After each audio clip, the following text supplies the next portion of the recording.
lost in night, in the wood, shadows fight.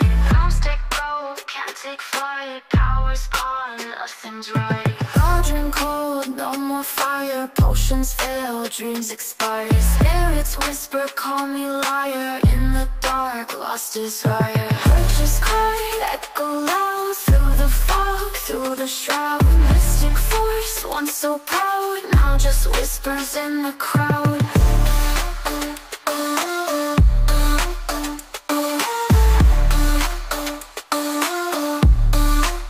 Babalan TV. Hello Gemini, welcome po sa inyong reading. So this is for February the 21st to February the 25 reading. Para po sa mga bago, don't forget to click the subscribe button, smash the like button, comment below kung kayo nakaka-resonate, and hit the notification bell. Kung gusto niyo pong sumali sa ating live sessions, dun po yan sa ating kabilang channel. That is Babaylan TV. No, yan po ang ating unang channel catered for our international audience. So, kung hindi po kayo makaresonate dito, baka nandun po ang inyong reading. Gemini, I want you to know that this is a general reading. You may resonate with the entire reading or you may resonate with some bits and pieces of the reading. Take what's only yours. Simulan na natin. Nakakatuwa kasi nung nagsha-shuffle ako ng oracle cards, may flipper, di ba? Nag-flip itong card na ito. And then, sabi ko, sige, shuffle ko uli. Kasi parang hindi naman siguro yon, no? But when I shuffled, nag-stop pa rin siya dito. So, this oracle card is really meant, no, for this reading. So, gems, simulan na natin. Ang nakikita ko, bakit parang feeling mo, no, parang may nagsasabotahe dito sa either inyong relasyon. It might be friendship, it might be romantic, it might be family, it might be professional, no? Pero ang nakikita ko lang dito,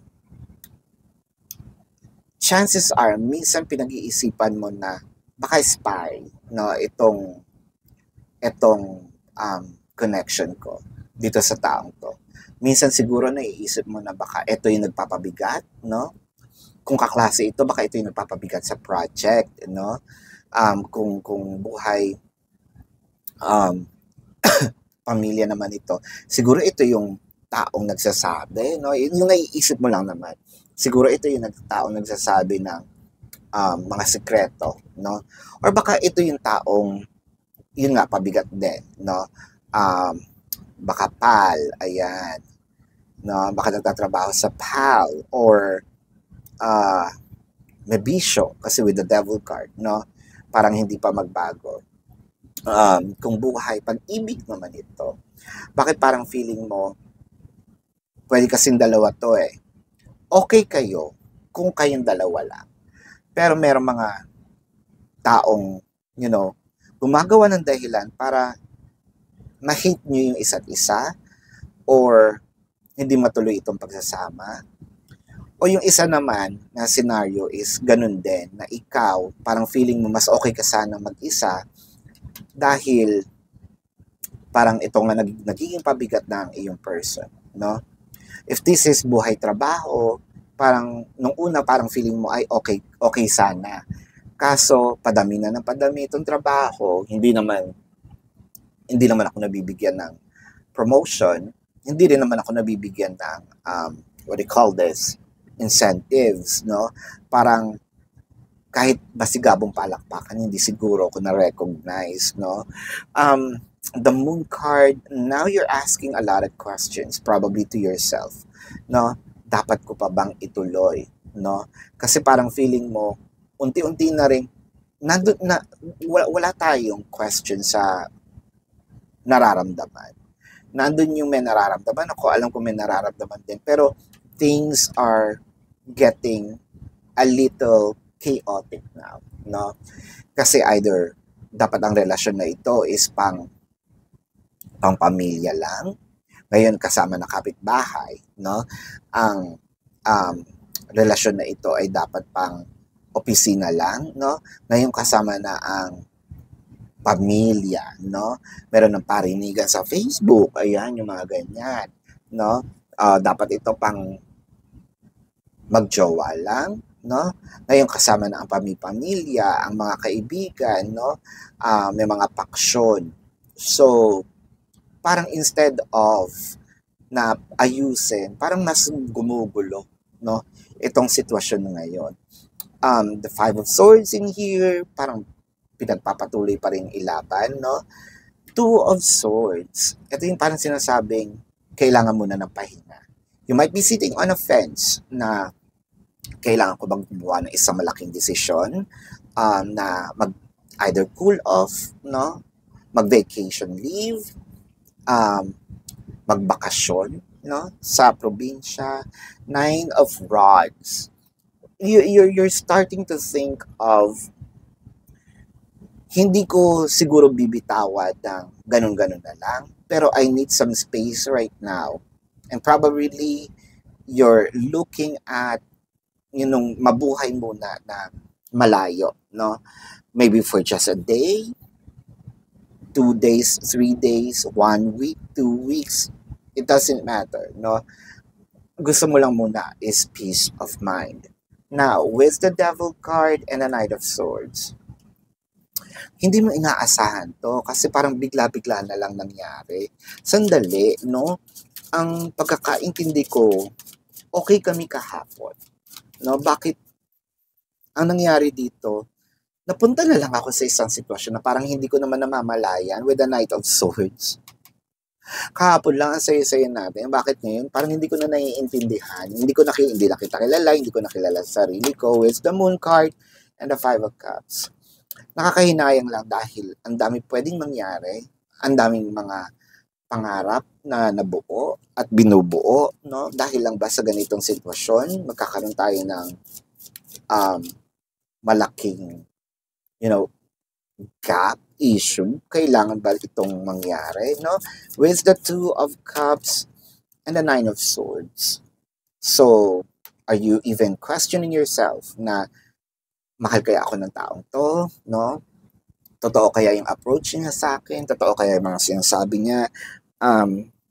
Totoo din kaya yung nararamdaman ko? So you're even questioning your own feelings for this person. Mahal ko pa ba to? No? With the Five of Rods and the Queen of Cups. Kasi ang hinahanap mo dito, nasaan yung pagmamahal sa akin? Nasaan yung pag-unawa sa akin? Nasaan yung pagkukonsidera, no, nitong aking well-being, ng aking mental health, no? Bakit palaging ako dapat umunawa, bakit palaging ako dapat mag-adjust? With the Five of Swords in here, parang sinasabi mo dito na, kasi the Five of Swords is you're trying, you want to win, not because of the ego. No, you want to win to save the connection. Saving the connection with the Five of Swords and the Ten of Swords. Pero parang feeling mo, the more na meron kang ginagawa, the more na mas pilit mo sanang inaayos, the more mas dumadami yung naninira, the more yung mas lalo siyang gumugulo. Dapat ba, isurrender ko na lang to kung kanino man, no, to the higher being, kay Cupido, no? Ikaw na bahala, Cupido, kung anong gagawin mo dito. No? With the Two of Swords and the Queen of Pentacles. Nakakahinayang din with the Five of Cups kasi medyo na tayo invest. No? The investment in here may also be money. No? Ito yung sinasabi natin, na kapag bigay tayo ng malaking amount of pera or it could be malaking amount of our time. No, abundance may mean different to everybody. No, to each individual, abundance may mean sa isang tao savings, pera. No, sa isang tao kanyang mga alahas, sa isang tao kanyang mga bags, shoes, sa isang tao, I don't care about the material things, no? Ang importante sa akin, peace of mind, no? Ang isang tao, ay itong bahay ko, no? Isang tao ito, career ko, no? Kung ano man itong abundance na binigay mo, It felt like that's very important to you. And parang nakakahinayang lang kasi dito pa tayo, you know, dito pala to mag-e-end, or dito lang pala ito yun nga, ito pala yung kahihinatnan, no? Nitong mga offers ko. With the High Priestess in here, I think na kailangan din naman, no? I-balance natin. And if this temporary separation requires for the both of you to have a clear mind, I think it's needed. Kesa magkaroon kayo na magkasama nga kayo, lagi kayo nagbabanggaan, no? Siguro it's much better kesa lumala, kailangan nyo sigurong maghiwalay ng kaunti. Pwedeng yung isa sa sala matulog, kung mag-asawa, yung isa doon sa kwarto, no? Magkaroon ng interval for the both of you to understand, no? The art of the silence, no? And sa ganun, makapag-isip-isip, makapag-muni-muni, no? Hindi ba sa atake ng atake. Kasi the more na nakikita nyo yung isa't isa, the more na marami ding sumasalo, no? It becomes more messy, no?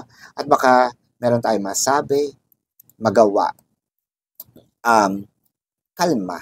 O baby, kalma. Ayan. So, tingnan natin ang ibang cards.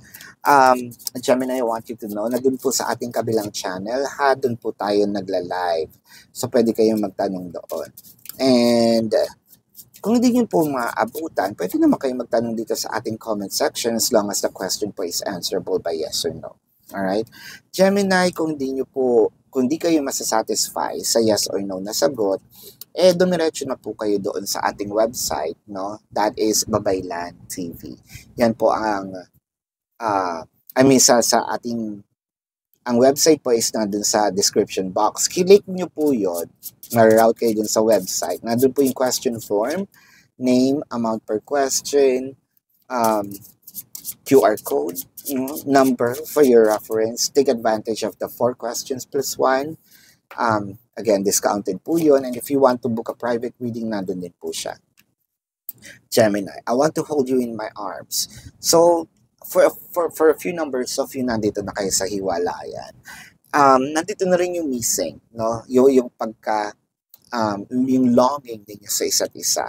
Instead na, parang dito nyo nakita ang importansya, no, ng bawat isa.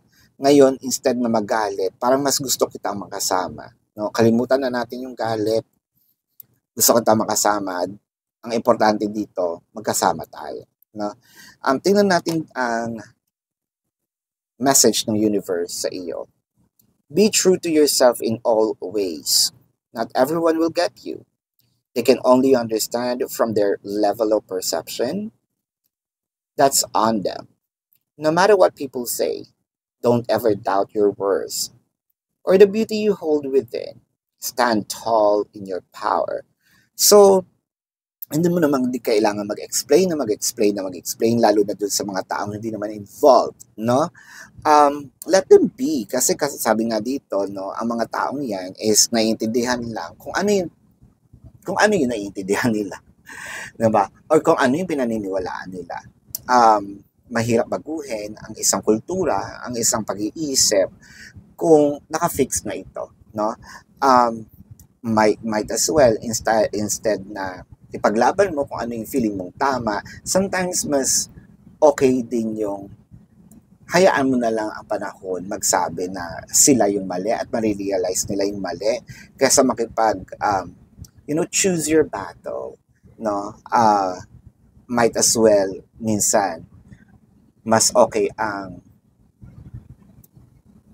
pananahimik kesa sa pag-point out, no, kung ano ang tama para sa iyo, no?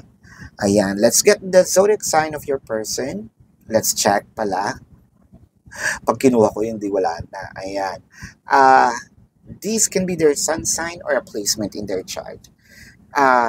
Taurus, Pisces, Leo, Sagittarius, Scorpio, Cancer, Capricorn. Yan. So that is your reading. Love and light to you. Namaste. See you po no, sa susunod na readings. Goodbye.